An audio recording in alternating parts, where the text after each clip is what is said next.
Bonjour à tous. Alors aujourd'hui, je vous propose donc des formules trigonométriques. On va travailler formule d'addition, formule de duplication, formule aussi de linéarisation. Voilà. On a le choix dans les formules trigonométriques. C'est ça aussi qui rend les choses à la fois compliquées, mais à la fois très intéressantes parce que, eh bien, il y a un choix dans la façon dont on va attaquer un problème. Donc ici, une égalité à démontrer. À gauche, on a des produits sinus-cosinus, cosinus-sinus, et à droite un sinus 2A. Donc, sinus 2A, il y a certainement un petit peu de duplication, hein, d'accord. Et dans les sinus ici, ben, il y a on va voir, il y a plusieurs façons d'aborder le problème, mais on a des formules sinus-cos, donc des formules qu'on appelle de linéarisation, hein, c'est celles qui sont ici, qui permettent de transformer des produits de cos-cos, sin-sin, sin-cos, cos-sin en somme, d'accord. On a aussi possibilité d'utiliser les formules d'addition. De toute façon, elles ne sont jamais bien loin quand on a des formules de factorisation. Donc on est parti, comment attaquer ce problème. Première option, on va transformer les produits sinus cos et cosinus en somme, en utilisant donc les formules dites de linéarisation. Première attaque possible, donc, avec les formules de linéarisation. Donc à gauche, j'ai un produit sinus-cosinus, je vais le transformer. Et un produit cosinus-sinus, je vais le transformer, hein, les deux, donc en somme de deux sinus. Alors, sinus A plus B fois cosinus A moins B. J'utilise donc la première formule, sinus A cos B, qui me donne 1 demi, donc de sinus A plus B. Alors attention, ici, vous avez bien compris que A plus B joue le rôle de A dans la formule et A moins B joue le rôle de B. Donc dans le premier sinus, je trouve la somme des deux, c'est-à-dire A plus B plus A moins B. Multiplié, non pardon, plus sinus A moins B, c'est-à-dire A plus B moins A moins B. Il faut faire attention aux parenthèses. Hein. Voilà, ensuite, 1 demi, donc 2. Sinus, alors A plus B plus A moins B, ça fait sinus 2A. Les B s'annulent, B moins B, ça fait 0.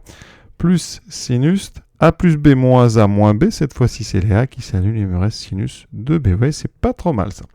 On fait pareil avec cosinus A plus B fois sinus A moins B. J'utilise, alors je peux, si je veux, changer l'ordre, mettre sinus A moins B d'abord et cos A plus B ensuite. Sinon, j'applique directement l'autre puisque je l'ai sous les yeux. Donc ça fait sinus A plus B plus A moins B, d'accord.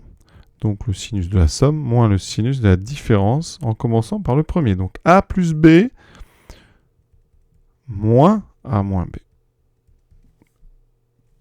J'obtiens, alors ici il manque une parenthèse, 1 demi sinus 2A moins sinus 2B. D'accord? Maintenant, j'ajoute les deux. Donc, sinus A plus B cos A moins B plus cos A plus B sinus A moins B. Eh bien, si j'ajoute les deux, qu'est-ce que j'ai? Alors, j'ai un demi que je peux mettre en facteur. J'aurai sinus 2A plus sinus 2A, donc 2 sinus 2A. Sinus 2B moins sinus 2B, eh bien, ça disparaît. Il me reste effectivement sinus 2A. Et c'est exactement ce qu'on voulait. Hein. D'accord? Donc, cette égalité, elle est démontrée, vous voyez, en utilisant les formules donc, de linéarisation. Et pour ceux qui se disent qu'ils ne se rappellent jamais des formules, qui n'y arriveront pas, il faut de toute façon absolument connaître ces formules dites d'addition. Et avec elles, vous retrouverez les autres assez vite. Hein. Vous voyez, vous les écrivez toutes les deux, celle du sinus. Si vous ajoutez sinus A plus B, donc plus sinus A moins B, vous aurez très vite, le deuxième terme disparaît, il me restera 2 fois sinus A cos B. D'accord? Donc, sinus A cos B, c'est 1 demi, donc de sinus A plus B plus sinus A moins B. Donc, vous voyez que ça se retrouve assez vite. Puis, à force de les redémontrer, vous allez vous rappeler de la démonstration et vous rappellerez directement du résultat. Autre possibilité. Alors, on peut aussi utiliser les formules d'addition. Alors, ça peut paraître un petit peu plus rude à faire. Hein. D'accord? Donc, sinus A plus B, vous savez que c'est sinus A cos B plus cos A sinus B. Vous allez multiplier par cos A moins B, qui est donc cos A, cos B, plus sin A, sin B. Il faut connaître ça par cœur. Et vous allez rajouter, donc, cos A plus B, c'est-à-dire, alors je vais le mettre en deuxième, comme ça on pourra comprendre, cos A, cos B, moins sin A, sin B. Et de l'autre côté, je vais mettre sinus A moins B. Donc, sin A, cos B, moins cos A, sinus B. On va développer tout ça. Vous allez voir qu'il y a plein de termes qui vont être identiques, qui vont peut-être s'annuler ou s'ajouter. Des termes, en tout, il va y en avoir 4. Donc, le premier. Alors, on a donc sinus A, cos B fois cos A, cos B. Donc, j'ai sin A, cos A et cos B, cos B. Donc, j'ai cos carré B. Ensuite, on est là dans la double distribution. On a ceci. Ensuite, je vais faire celui-là. Donc, sin A, j'ai donc sinus carré A. Ensuite, j'ai cos B et sin B. Maintenant, je m'attaque aux deux autres. Vous allez voir, c'est largement faisable. Plus cos carré A, cos B, sinus B.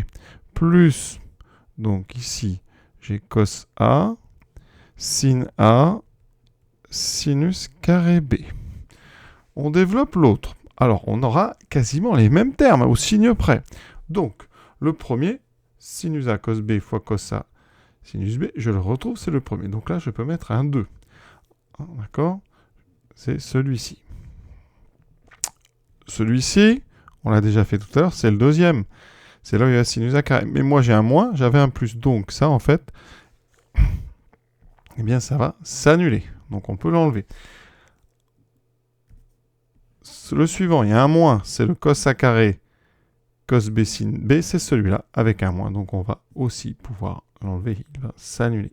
Et l'autre, eh vous le trouverez 2 fois.